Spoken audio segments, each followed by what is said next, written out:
Will farmers prevent the introduction of the Green Deal? Politicians of the December 13 coalition, on the one hand, admit that the European Union's flagship programme needs to be corrected, while on the other hand, want it introduced as quickly as possible. Farmers continue their protests, and there's also a growing and louder voice that the Green Deal threatens not only farmers, but all Europeans.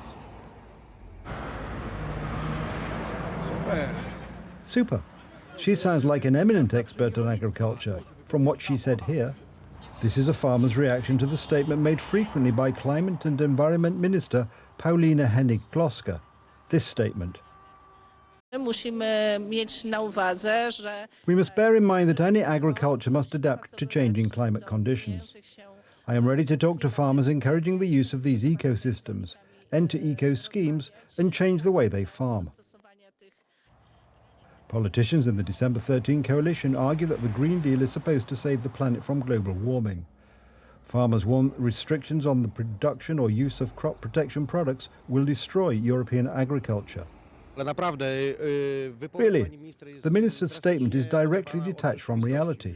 What she says, first of all, she is no expert on agriculture. We are the experts. These eco schemes, this Green Deal and this other nonsense of eco-terrorists from Brussels, outrageous.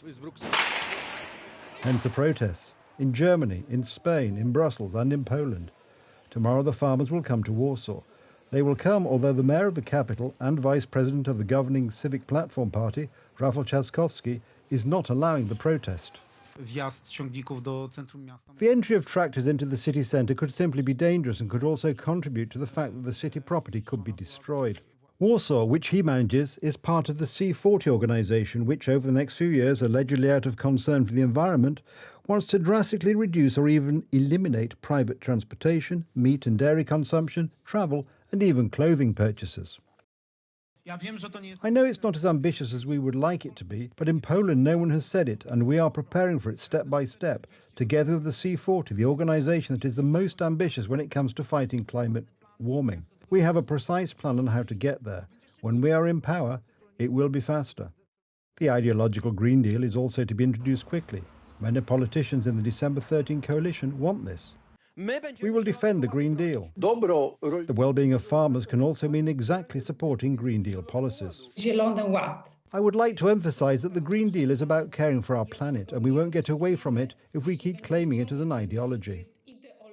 However, experts warn that the Green Deal may turn out to be one of the last pieces of the puzzle, the transformation of the European Union into a single, centrally managed, supranational state. This is the realisation of Spinelli's ideology, that is, the centralisation of power in Brussels.